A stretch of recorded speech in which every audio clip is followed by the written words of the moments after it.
My name is Oktay. Welcome to today's video about the Hubble Space Telescope and the beautiful images it has given us. The Hubble Space Telescope was named after Edwin Hubble.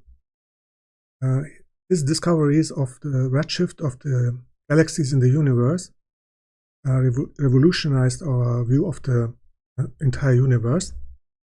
He was able to prove that the Andromeda Galaxy is a separate galaxy, not a part of the Milky Way, and that there's a redshift increase with distance. So the further away galaxies have a higher redshift, and we are living in an expanding universe. The Hubble Space Telescope was launched in April 24th, 1990, in the Space Shuttle Discovery to Earth's orbit.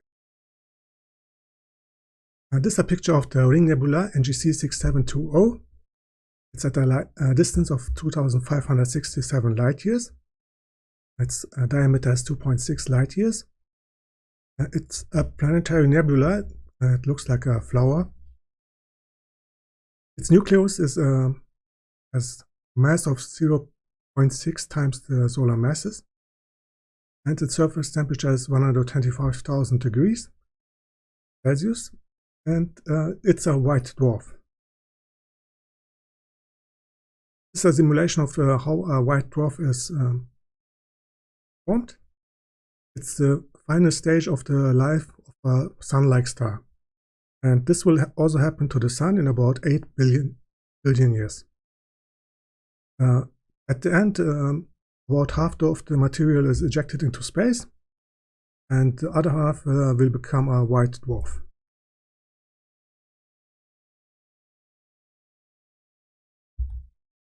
This is the Bug Nebula NGC 7027. It's at a distance of 3,000 light years.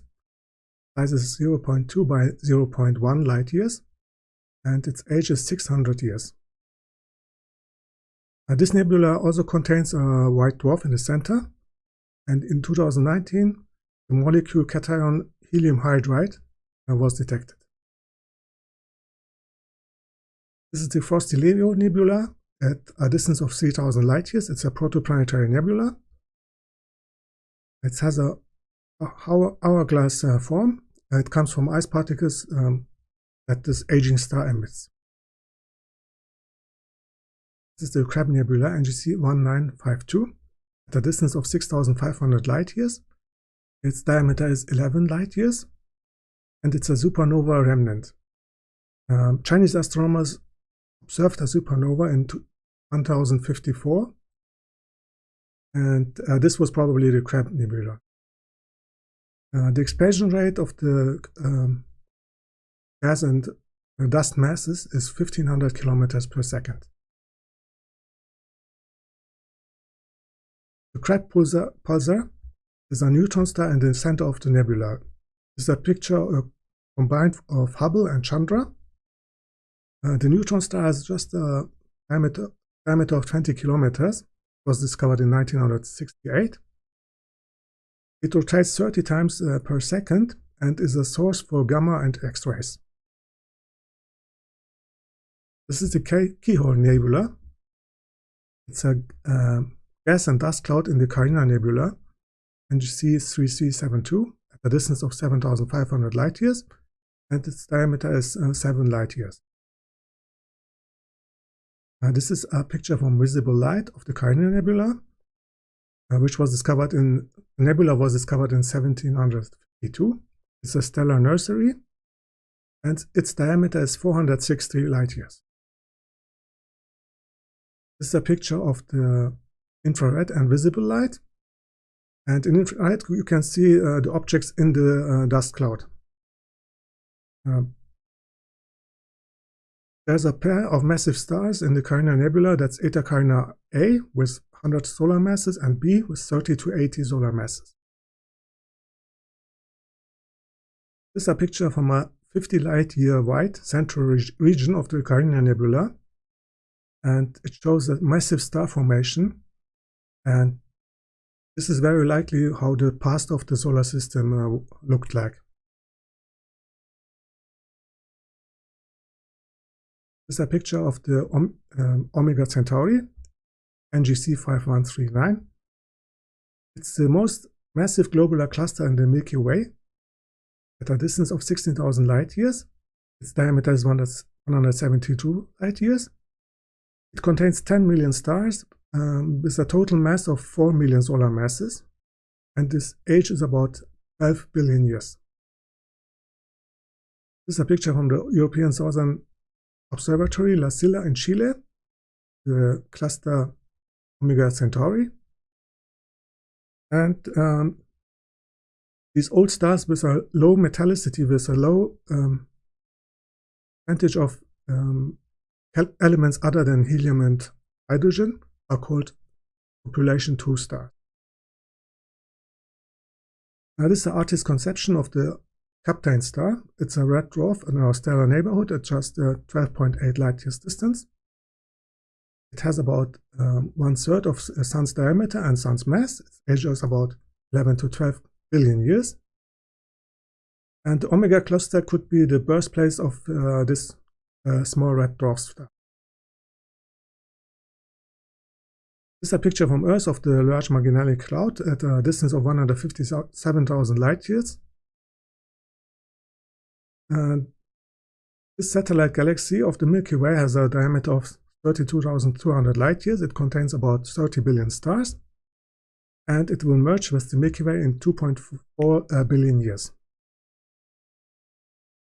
This is a Type 2 supernova that happened in the Large Magellanic Cloud at a distance of 168,000 light years in 1987. And you can see a ring of spots from the explosion of a blue supergiant star. And the collapsing core is the source of neutrinos.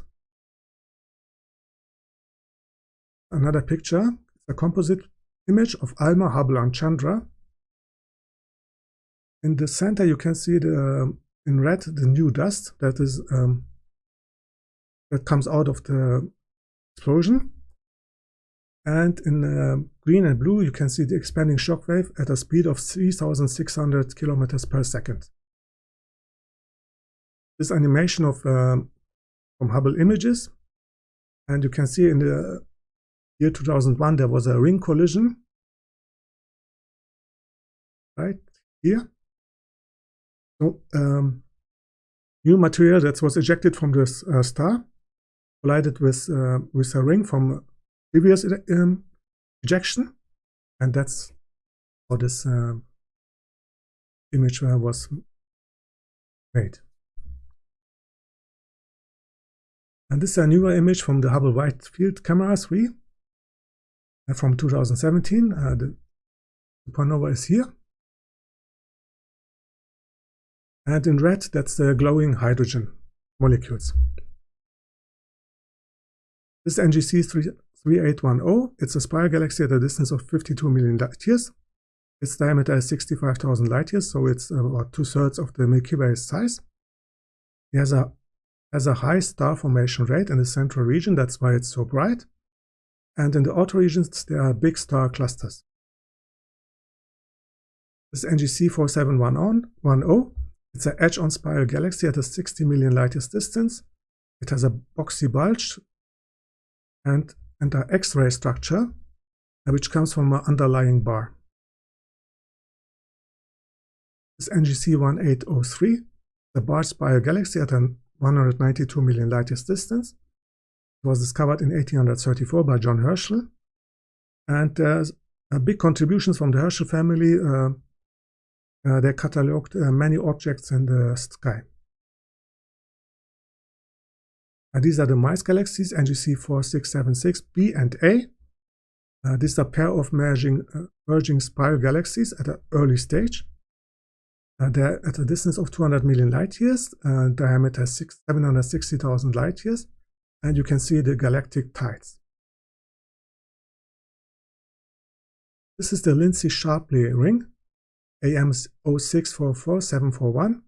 It's an unbarred lenticular galaxy in the center, and a ring galaxy around it at a distance of 300 million light years. The structure has a diameter of 150,000 light years, and it's a product of a galactic collision. This is another picture of the same object. And this ring structure will continue to expand, and in 300 million years, it will slowly disintegrate. This is a nice animation of the Hubble Ultra Deep Field. It shows you the distribution of the galaxies in space, the filament structure, and the voids, a big empty space between the galaxies.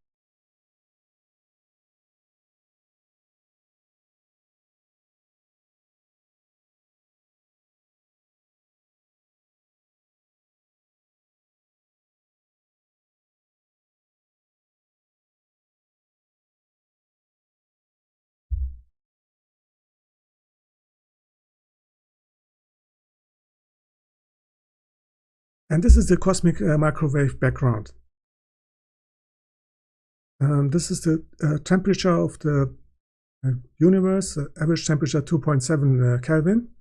This is the afterglow of the Big Bang. There are two phenomena in the universe that point to the Big Bang as the start of the universe. One is the expansion of the universe, and this cosmic microwave background the second. However, there is a cold spot with a diameter of 1 billion light years, and in this region the temperature is 70 microkelvin cooler than average. And there are two possible theories about why this is. First, it could be that this region contains more voids than the other regions, and the second theory could be that there was an interaction of our universe with another universe, and that caused this cold spot. And in astronomy, there are still a lot of things to discover. That's why it's so fascinating. That was today's video about Hubble Space Telescope images. Thank you for watching. Have a nice day. Bye-bye.